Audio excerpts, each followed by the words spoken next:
Hello again, everybody, and welcome to our third lesson in Chapter 3, Part 2. It's not a specific section in the book, but you might have come across some questions that haven't been assigned yet, but are asking you to find a higher derivative. So, what this means is we can find the derivative of a derivative. We can also find the derivative of a derivative of a derivative. So, anytime we're finding the derivative of a derivative, of a derivative of a derivative, that would be called the second or third or fourth derivative. Up until now, we've always been finding first derivatives. So some notations you might see is if you have f prime of x and you want to prime that, we can read this as f double prime. So instead of writing it in this big messy way here, oh, that didn't erase, we can write it in this nice, sleek way here. And we would read this as f double prime. Okay. We can do the same thing with y. This would be read as y double prime.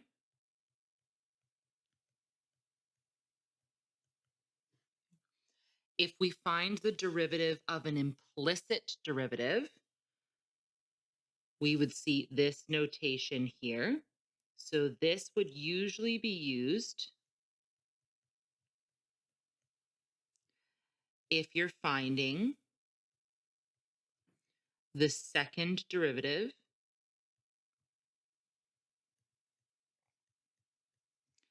of an implicit function.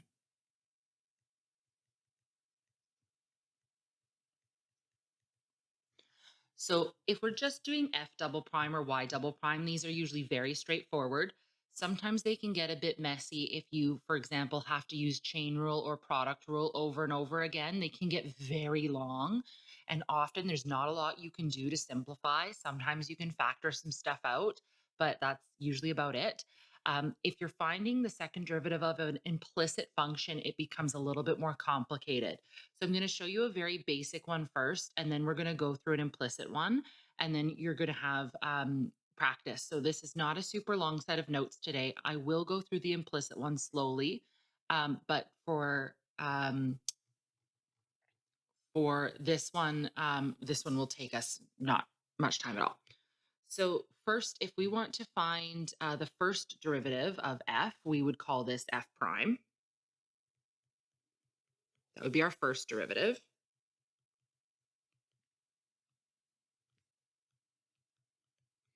And this is what we've been finding for weeks now. And we would go through and do this our usual way. Bring the 3 down, we get 12x squared. Bring the 2 down, we get 24x. And the derivative of 5x is 5.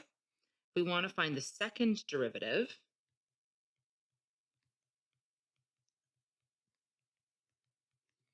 This would be f double prime of x. So we're going to do 2 of those little apostrophe things. Okay. And now we're going to take the derivative of f prime. So if I look at f prime, I'm going to bring the 2 down and get 24x.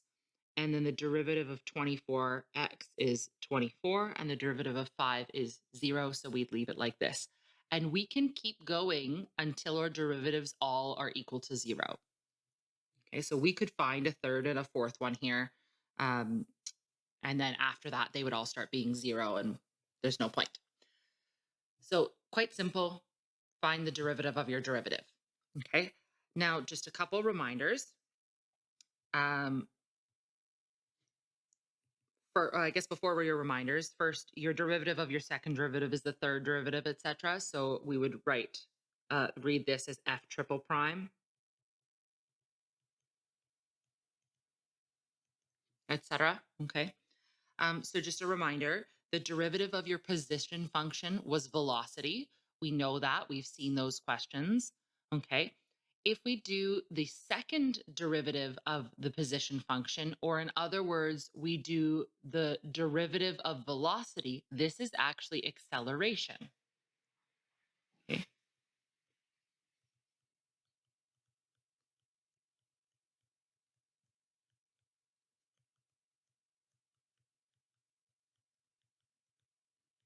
Okay. And if we do the third derivative of a position function, This would be the second derivative of velocity or the first derivative of acceleration. We get something called jerk. So, those of you who've taken physics might have seen this, you might have not. So, basically, our first derivative of a position function is velocity. Then, our derivative of velocity is acceleration. And our derivative of acceleration is jerk. Okay. We also know from earlier this chapter that we can tell when a particle, for example, if we had the position function for a particle, we can tell when that particle is moving forwards or backwards by looking at the velocity. We can also tell if a particle is speeding up or slowing down by considering acceleration as well. So, if a particle is speeding up,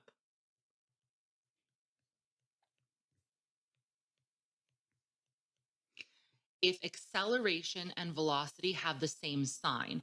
And this is because if we think about it, if a particle is moving this direction, if my acceleration is negative, it's almost like it's pushing it back this way. So it's not going to be speeding up.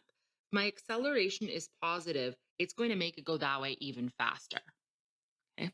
If a particle is moving backwards and an acceleration is positive, again, it's almost like it's working against this arrow, moving in the direction it wants to move. It's pushing it back this way. However, if a particle is moving backwards and our acceleration is also negative, it's going to make it continue to go in that negative direction even faster. Okay. So I like to think of it as sort of like you're running in one direction.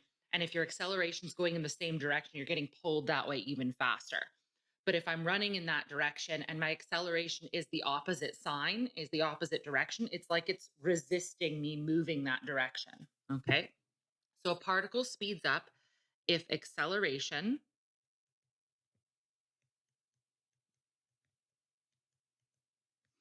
and velocity have the same sign. So either you have acceleration is positive and velocity is also positive, or you have acceleration is negative and velocity is also negative. So we saw from last day, it was really easy to tell when your velocity was positive or negative by just sketching in a very brief little graph.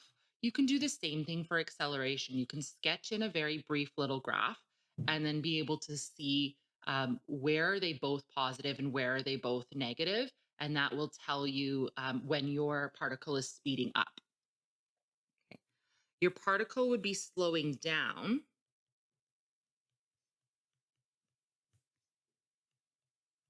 if your acceleration and your velocity have the opposite signs. It's almost like they're working against each other. So you're trying to maybe travel in a positive direction, but your acceleration is pushing you backwards, making it harder to move that way. Okay. So if your acceleration and velocity have opposite signs.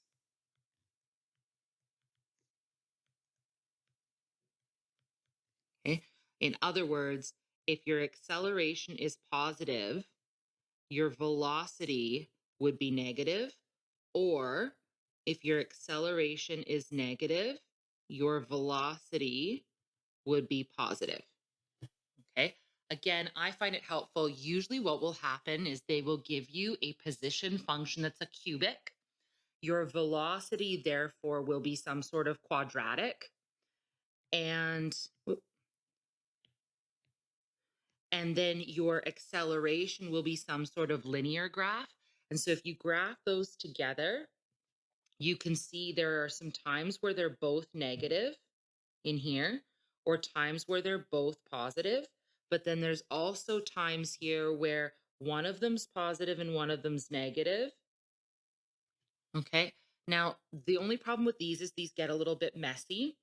So, what I like to do is if I was doing one of these questions, I would want to know what my x-intercepts are of all of these. And then I would make myself just a small little interval tester. So I'd have my V of t and my A of t. along there, I would have an x1 and an x2 from my v of t, my x-intercepts from my velocity. And in between those, we will add in a third one this time that is from our acceleration.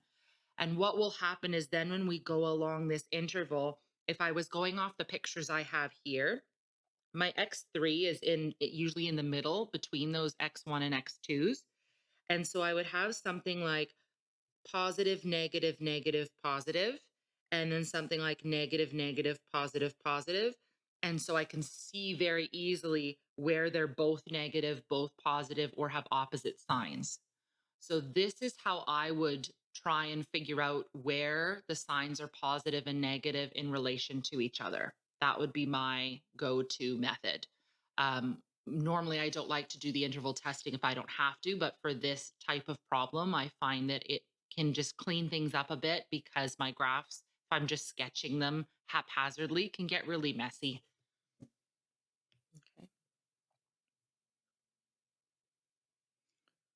So there's some questions like that in your textbook or your chapter 5 handout and your board questions. So we're going to try and find a derivative of an implicit function, and we're going to try and find the first, second, and third derivatives here. Okay. So if I want to find my first derivative, we're going to do this in our usual way. This we can write as y prime or dy dx. Okay. So if I do this one, my first derivative here would be 2x minus 8y dy dx equals 0. Then I need to isolate dy dx. So I'm going to get negative 8y dy dx equals negative 2x if I move my 2x over to the right. Then if I divide by negative 8y, I get dy dx equals negative 2x over negative 8y.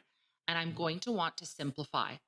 The biggest mistake people make in this section is they do not simplify their dy dx values, and then their second derivative becomes a huge giant mess that is very difficult to simplify. Often what will happen is you'll have way more work you need to do instead of just taking the extra step here and simplifying this fraction.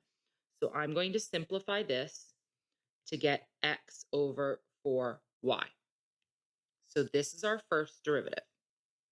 Okay. Now, if I want to find the derivative of this, my second derivative,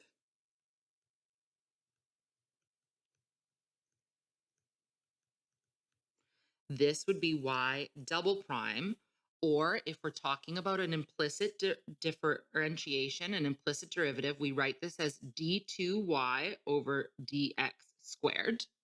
That's our notation here. Okay.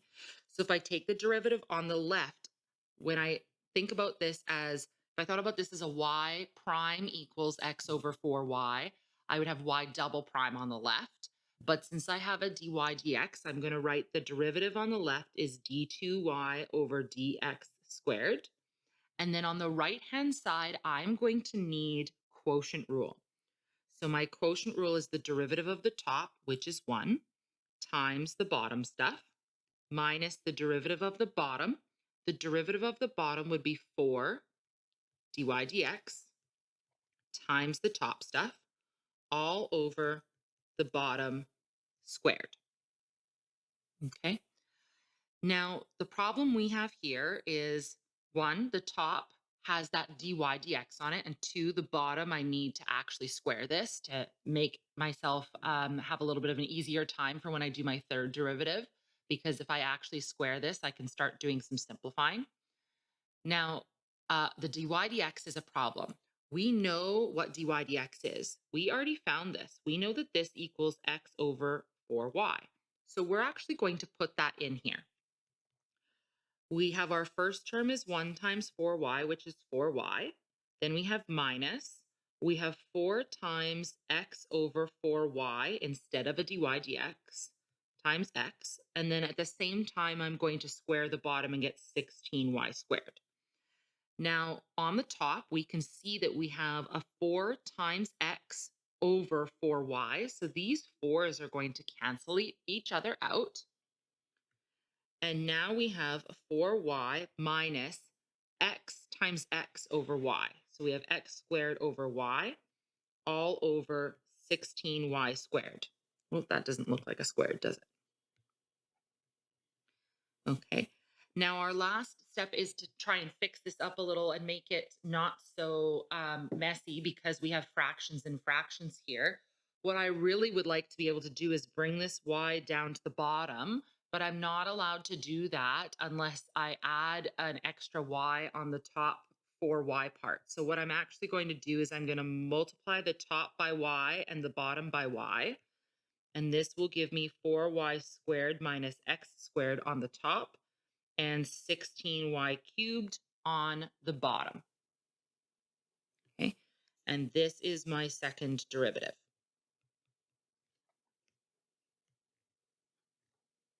So we can't just bring this y down willy-nilly and ignore the 4y. That doesn't work. You're essentially making common denominators on the top and bringing that denominator down.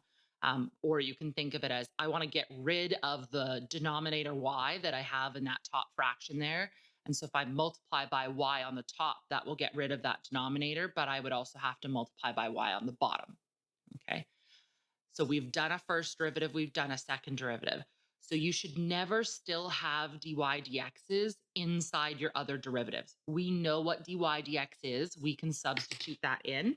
So we shouldn't need to still have any dy dx's lying around in our second derivative or our third derivative. Okay. So now when we find the derivative of this, we will get our third derivative.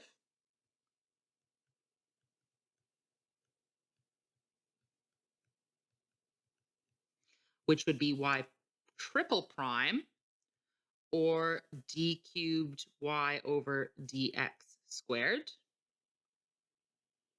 Okay. So again, if I take a look at my second derivative, on the left, I would take the derivative of d squared y over dx squared, which would give me d cubed y over dx cubed. And on the right-hand side, I need quotient rule. Okay.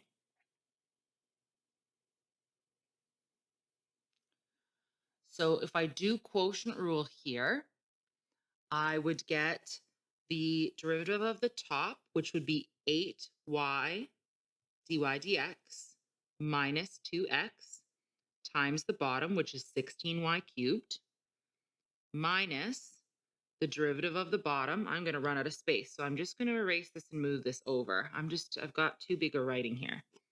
D cubed y over dx cubed equals. Okay, so our derivative of the top would be 8y dy dx minus 2x times the bottom minus the derivative of the bottom, which gives us 48y squared dy dx times the top, which is 4y squared minus x squared, all over the bottom squared.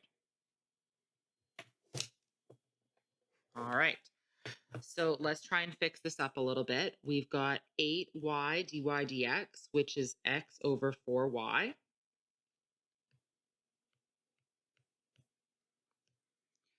minus 2x times 16y cubed minus 48y squared dy dx, which is x over 4y,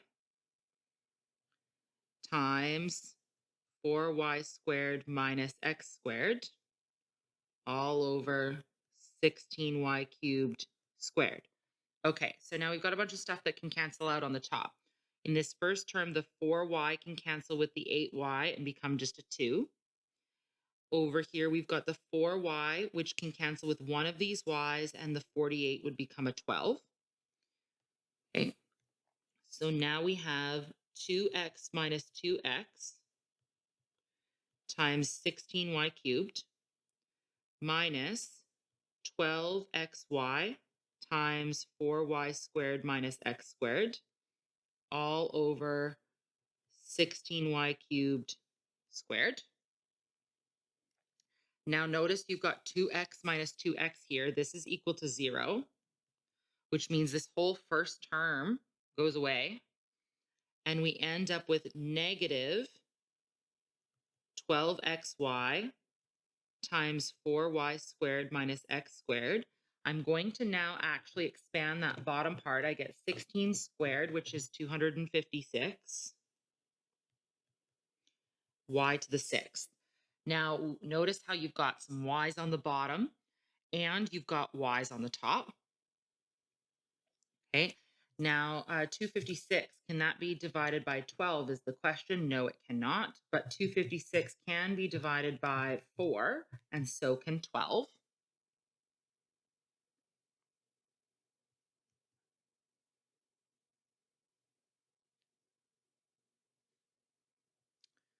So if I divide 12 by 4, I get negative 3. We can have this y out front cancel with one of these.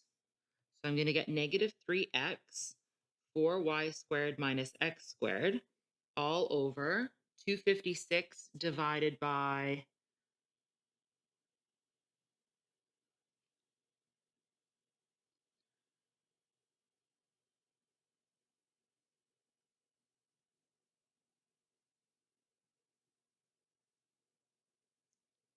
4 gives me 64.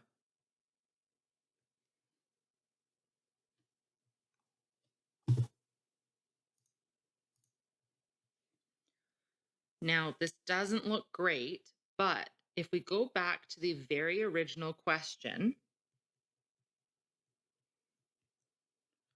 our original equation was x squared minus 4y squared equals 4.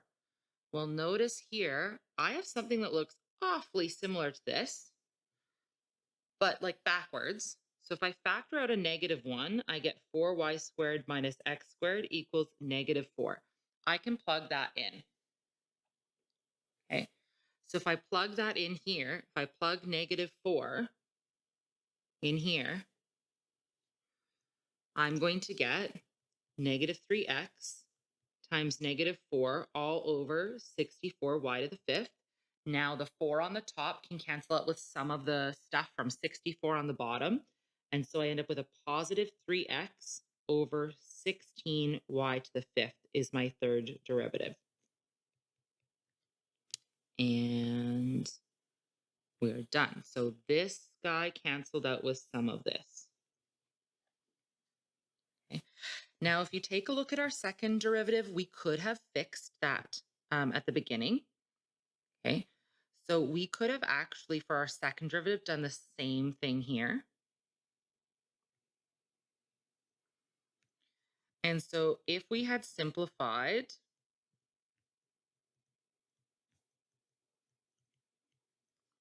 our second derivative, noticing that at the beginning, we would have gotten on the top, we would have had negative 4 over 16y cubed, which would have given us negative 1 over 4y cubed. And we could have found the derivative of this.